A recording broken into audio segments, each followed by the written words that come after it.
Bonjour à tous, ici Piero San Giorgio. Je suis l'auteur de nombreux livres de préparation mentale, physique et situationnelle pour faire face aux crises et aux situations de survie. Comme vous l'avez sans doute vu, certainement si vous êtes en Suisse, évidemment si vous êtes près de Genève, ici en Suisse, mais bien entendu peut-être aussi dans le monde entier, vous avez entendu que bientôt, dans quelques jours, aura lieu le G7, une réunion de quelques économies qui se prétendent importantes à Évian, donc c'est pas à Genève, mais c'est à côté, et que les mouvements altermondialistes, mais aussi de gauche et donc des gens violents, vont organiser des manifestations et vont plutôt s'occuper de venir à Genève, puisque Évian sera barricadé, que les manifestations et les démonstrations seront interdites par la démocratie française. Alors, évidemment, à Genève, c'est le branle-bas de combat.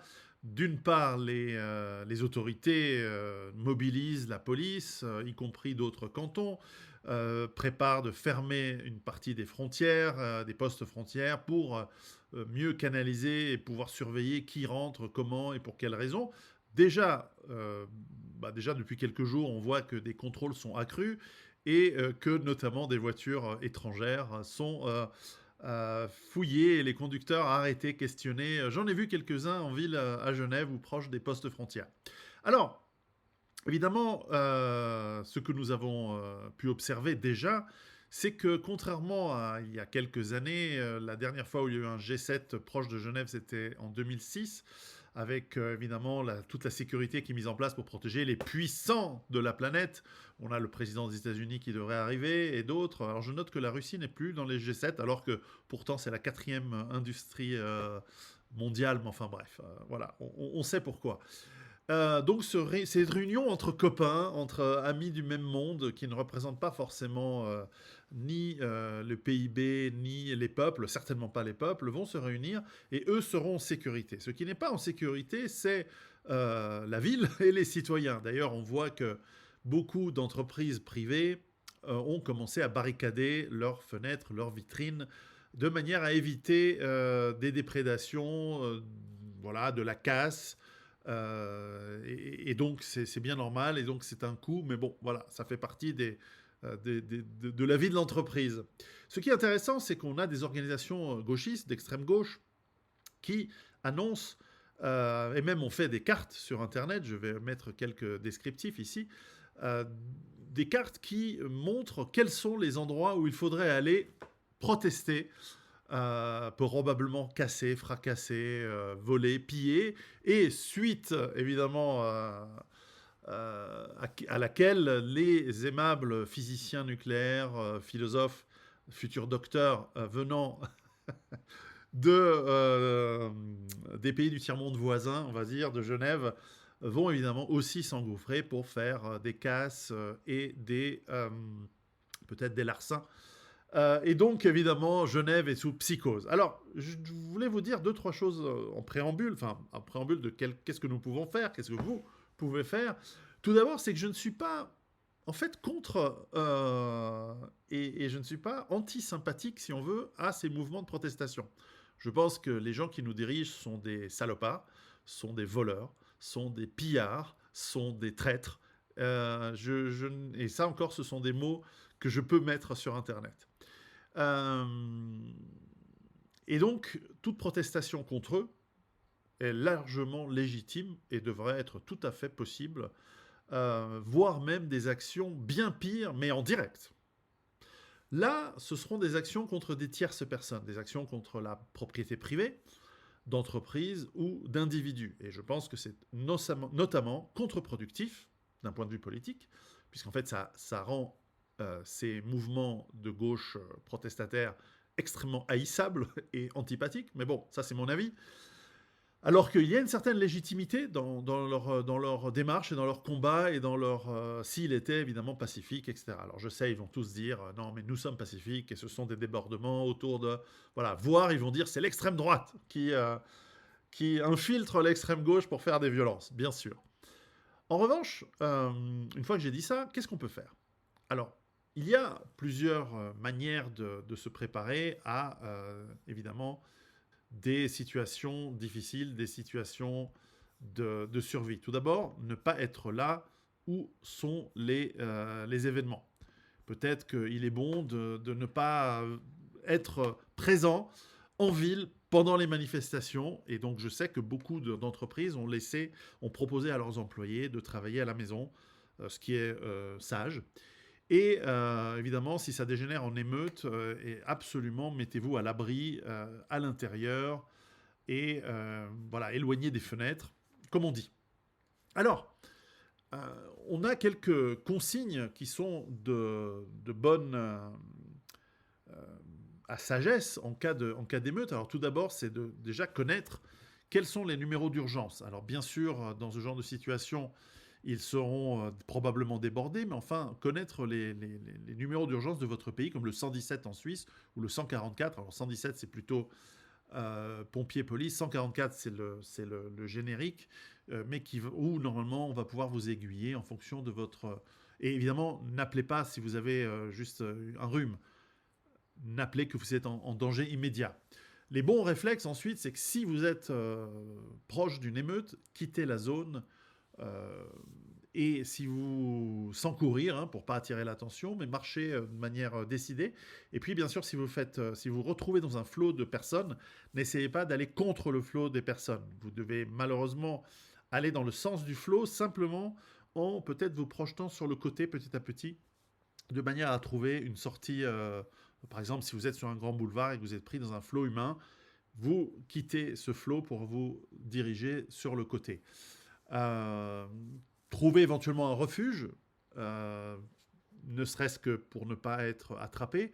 Alors évitez évidemment de vous retrouver seul dans un coin où vous pourriez être dépouillé ou suivi et peut-être pire. Évitez donc les axes principaux. Les rues secondaires pour s'en aller sont probablement meilleures. Et puis évitez de vous retrouver là où on va brûler des voitures, où il y a des fenêtres et des vitrines qui sont cassées, où il y a des éclats de verre ou des projectiles, évidemment. Limitez aussi le risque d'incendie. Donc si vous avez une maison ou un jardin, ça existe, hein, des jardins en ville, si vous avez un balcon accessible, enlevez les poubelles, les cartons, le mobilier de jardin qui pourrait brûler ou être utilisé pour des barricades. De manière générale, restez calme et discret. Voilà, ne vous faites pas attraper en train de prendre des photos et des vidéos des émeutiers, ils s'en prendraient à vous. Restez dans votre coin, je pense que c'est plus calme. Et puis, voilà, suivez les alertes, ça peut servir, hein. Et puis, restez joignable. Donc, gardez votre téléphone chargé et à portée de main. Et évidemment, vous pouvez appeler à l'aide s'il y a des problèmes. Bien sûr, avoir des amis peut-être avec vous, c'est bien. Et savoir où sont vos enfants et les autres membres de votre famille pendant les jours où il y a les émeutes. Moi, personnellement, je serai à Genève pour être proche de mes enfants et être sûr que tout va bien.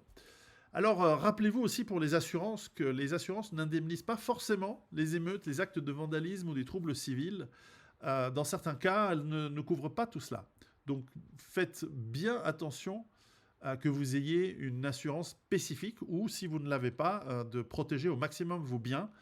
Et ça peut être sécuriser les accès, donc vérifier les systèmes de fermeture de vos portes et fenêtres.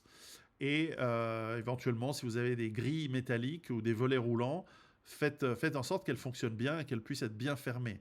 Si vous avez une entreprise, élaborez un plan d'action avec vos équipes et pour réagir en cas de fermeture précipitée et restez attentif à la situation. Et l'important, hein, c'est de se souvenir que nous sommes tous là pour protéger la vie, avant les biens matériels, mais nous devons aussi protéger les biens matériels. Donc attention à l'incendie criminel, attention au cambriolage, mettez vos valeurs à l'abri, et notamment pour nos amis suisses, parce que nous sommes nombreux à posséder des armes à feu, puisque nous avons une armée de milices, eh bien, nos armes, ne pas les garder bêtement à la cave, sur une armoire, bien qu'on enlève la culasse, comme on est censé le faire évidemment. Donc a priori, l'arme ne pourrait pas être utilisée. Il est très connu dans ces mouvements contestataires, disons, d'aller cibler des caves. et d'essayer de forcer voilà, ces caves en bois que l'on trouve voilà, dans le sous-sol des immeubles pour voler et chercher éventuellement des armes à feu, notamment le fusil d'ordonnance. Et donc, c'est le moment de ne pas l'avoir dans sa cave. En tout cas, gardez-le en sécurité et sécurisé chez vous. Mais chez vous, pas à la cave, dans votre appartement, dans votre maison.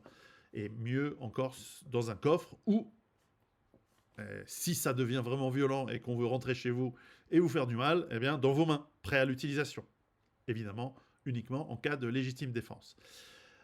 Pour terminer, beaucoup d'entre vous ont des maisons, des villas ou des appartements que vous louez ou qui sont de votre propriété et que vous devriez sécuriser pour éviter que les vitres soient cassées, que l'on fracasse et qu'à partir de là, peut-être on rentre chez vous.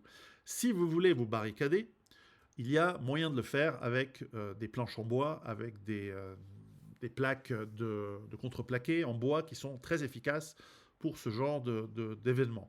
Alors, j'ai sur mon site, pierrot.com, je mets le lien ci-dessous, quelque chose de gratuit pour vous. C'est un guide pour vous expliquer comment préparer, comment découper, comment mettre en place ces protections. C'est très simple. C'est une vidéo de 25 minutes et c'est une sorte d'atelier auquel je vous convie. C'est très simple, c'est gratuit, vous y allez, vous pouvez télécharger et avoir accès à la vidéo. Et donc, de cette manière, voir un petit peu comment vous pouvez le faire à Genève, mais aussi dans d'autres endroits, ou en cas de crise générale, ou peut-être voilà, en ville, il va falloir protéger votre domicile ou l'accès à votre domicile et éviter que l'on casse vos fenêtres, hein, sans vos fenêtres en plein hiver, en cas de crise économique par exemple, comment vous isoler du froid, du vent, des intempéries. Donc, vaut mieux prévoir le matériel pour faire tout ça avant la crise. Et donc, tout cela vous est expliqué dans cette vidéo. Voilà.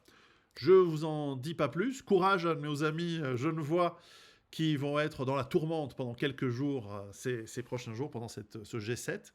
Et puis, rappelons que le vrai ennemi, ce n'est pas le propriétaire. Le vrai ennemi, ce n'est pas une entreprise, quand bien même elle serait corruptrice et qu'elle paierait l'État pour avoir des avantages ou pour faire des choses pas nettes à travers le monde.